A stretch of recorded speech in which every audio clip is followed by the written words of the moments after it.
Hey guys, in this episode we're going to be looking at how to make your own RE sky panel that can create any color by mixing RGB in different channels, and yeah, you can pretty much do anything like this.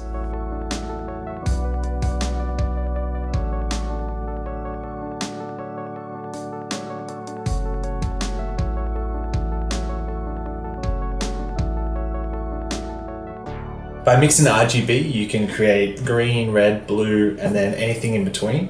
Plus, there is also daylight and tungsten separate here. So if I kind of come around here and turn that on, that's daylight right there, pretty bright as you can see. And then if I turn this one on here, that's tungsten, pretty bright. And then I can actually mix them together. So I can make it's a bicolor light at 95 CRI, plus it also has any of the colors you want. You can also add tungsten daylight with the colors to change the saturation. You can see there, it's pretty bright on my camera. I'm actually going to turn it almost down to not on, so you can actually see it better. Yeah. As you can see on the back there is a power supply and the controls right here, and then the tungsten and daylight right there. And it's actually sitting on a yoke, so you can flip forward and back, and then it can be put on a light stand. It's a pretty cool project. It's not that difficult. This is the first time I've done something like this. It's actually the first time I've soldered. This can be created from about $80 US to $150 US, depending on the CRI of the tungsten and daylight LEDs. These are 95 CRI, so as you can see, if I turn off the colors here and I bump up to get it in the shot, so I turn on the daylight here, there's no green in it. It comes through, its color rendition's pretty accurate at 95. I'll put the tungsten on now. Oh sorry, that's daylight. And then we've got the more warmer ones here. Yeah, you won't see any green in it, anything like that. So my build cost me about $150 US because of that. But you can build your own. The RGB LEDs are super cheap. You can get them for a few bucks sometimes, a strip. I use double row RGBs, which you can see. The tungsten daylight ones were about $40 US for 5 meters. So one of the great things about this build and having a light that can do all the colors plus tungsten and daylight is you don't have to be changing gels or anything like that. You can just kind of tone in your color and adjust saturation, intensity, and off you go. You don't have to muck around carrying around gels. One thing you also find is the light coming out of this is pretty diffused. The LEDs are back here, and then we've got a bit of space and a diffuser on the front. It helps to kind of mix all the colors together and make a nice spread, as you can see here. Green there, mix that with a bit of orange, we'll go more to red, we'll go into yellow, back to green, add blue in there. If I put all the colors, it kind of goes more to a daylight blue color. Yeah. These are pretty much all the materials we'll be working with for the entire project. One of the first things you need to go and get or order online is a project box. This is pretty much where all the controls will go. The next are PWM dimmers. These allow us to control the brightness of the LEDs without getting any type of flicker or anything like that, even at high frame rates. These are about $2 US each. These are the warmer and cooler daylight tungsten LEDs that we'll be using. They're 95 CRI, so their color rendition's really good. There's no green coming through, anything like that.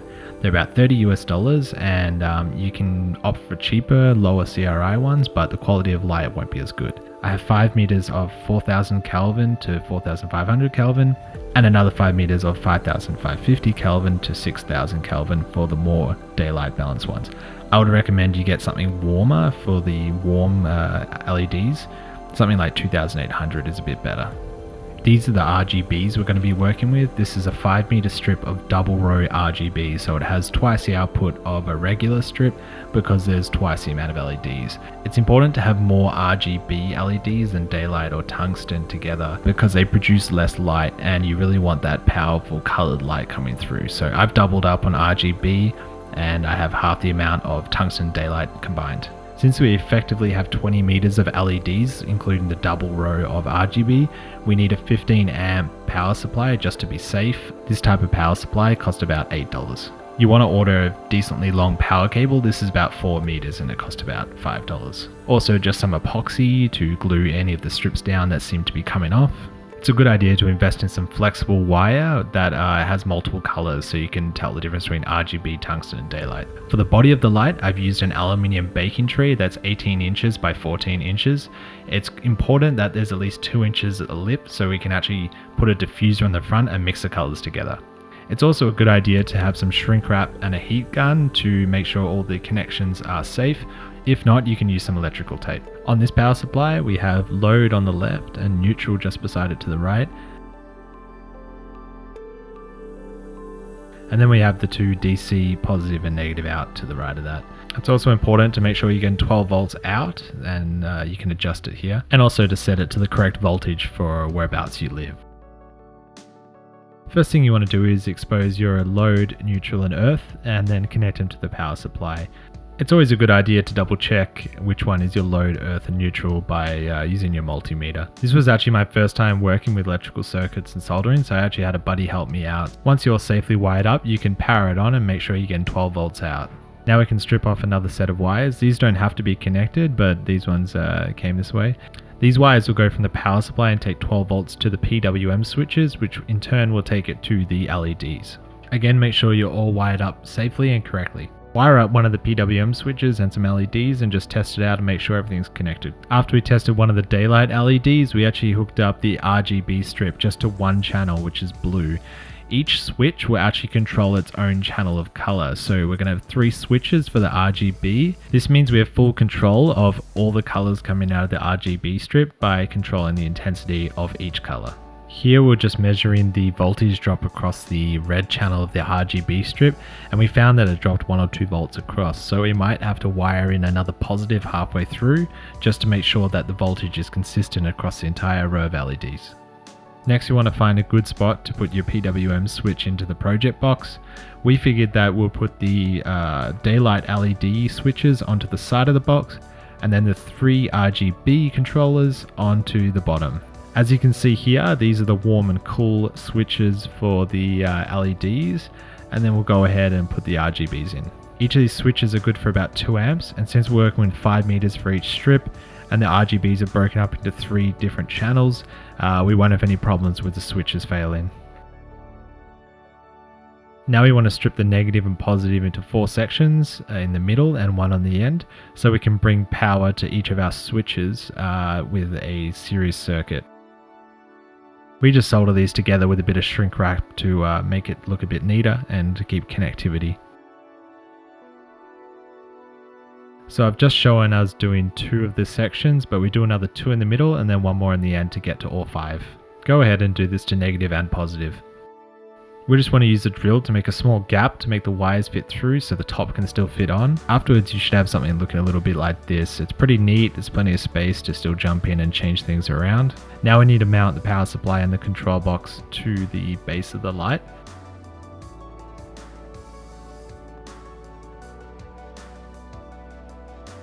We're going to add a couple extra holes that we can tie our power cable to so it doesn't get pulled out.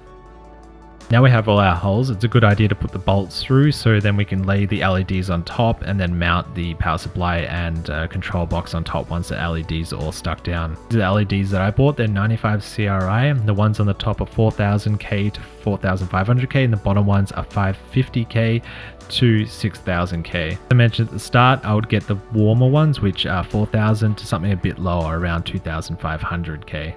We're just sanding down the base of the light here so we can make sure the LED strips stick to it nicely. We then decided to attach the power supply and control box now before sticking down the LEDs. We did some testing and wired out the blue and green RGB from the switches, but it's not really necessary to do this just yet. Measure out your LED strips so they reach from end to end just with a small gap on the end so you can still easily solder it up. And then you can peel off the adhesive. If you find that you have some exposed terminals on the back of the LEDs, make sure you cover them up with tape or shrink wrap, just like we're doing here.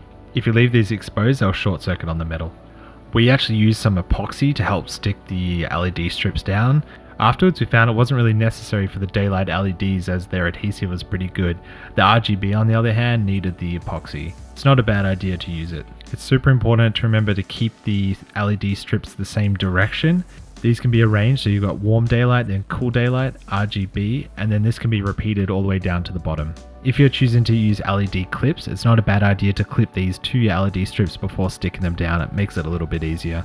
Again, make sure your strips run in the same direction with the same negative and positive on the same sides.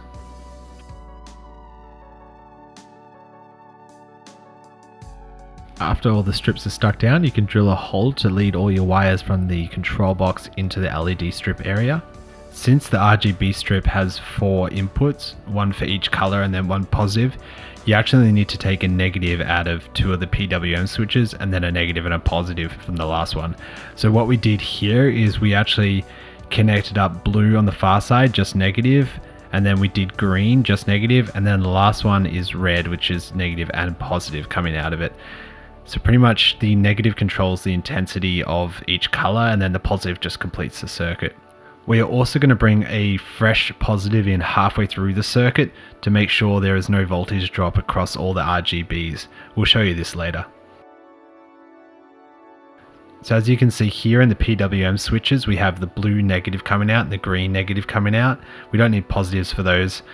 So for the red, we have the negative coming out and the positive, and this all connects to the RGB strips. For the daylight and tungsten LEDs, we have to have negative and positive coming out to each one because they're on separate circuits.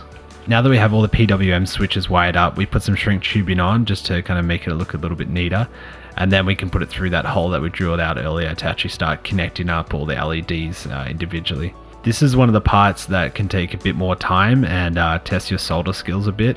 Make sure if you're working on a metal back that any of the solder doesn't touch it, or else you'll create some short circuits, and it takes a bit of time to figure out where these are. So yeah, take your time soldering up all the RGB joints, or if you have connectors, they can be connected before and you might save a bit of time doing that. It's definitely a good idea to test as you go, just to make sure there's no short circuits so you can identify where it's kind of short circuiting if it does.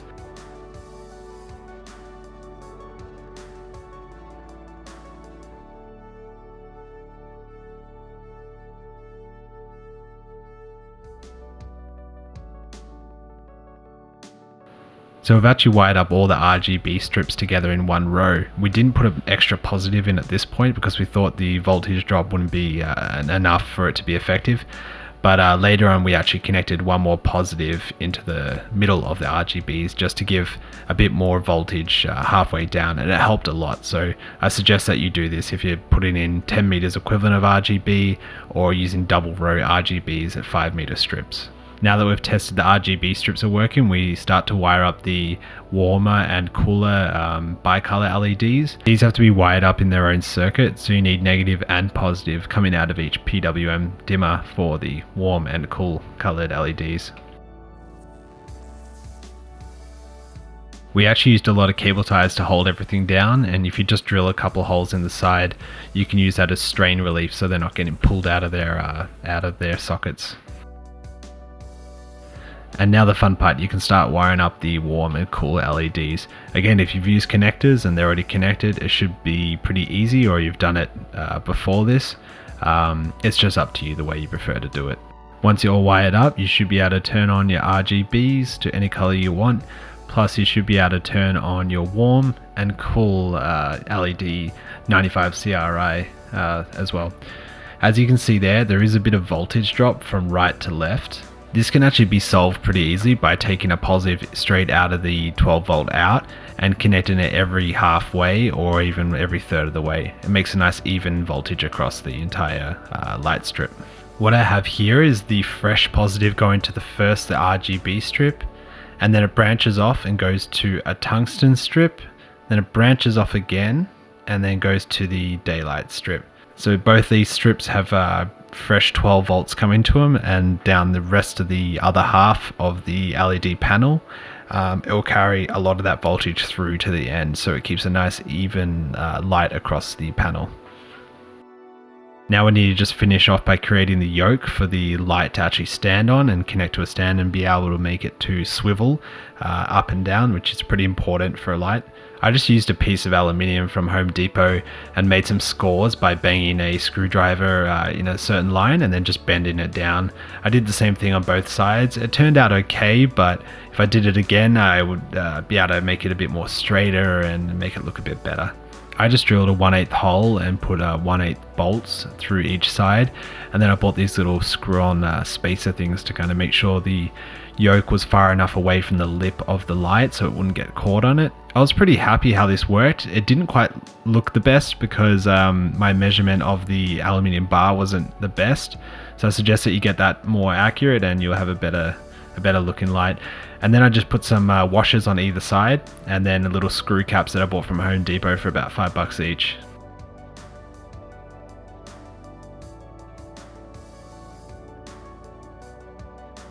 Now that you have the yoke set up, it's time to put a diffuser on the front. I just used a sheet of acrylic from Home Depot for about $10 US or 15 Canadian dollars. And the way to cut it is you just score a line many times over and over again, and then you can kind of snap it and it will just snap off of those score marks. And then just to make sure the corners are nice and round, you can just do the same thing in little lines. And then you can finish it off with some sanding. It just makes it a bit smoother, makes it look a little bit better. Also, I suggest you don't use permanent marker to make your lines like I did, because it leaves nice red lines everywhere that you can't really get off. Just use grey lead pencil. What I used to actually connect the diffuser to the rest of the light was a bit of shower door flashing or something like that. It was only about $3 for a strip to kind of do everything I need. And I just measured that out, cut it, and then connected it on all four sides. It's a little bit tricky to put on, but once you're on, you're good to go. I was super tempted to epoxy the acrylic on, but it's important to be able to remove these flashings so you can get access to the light.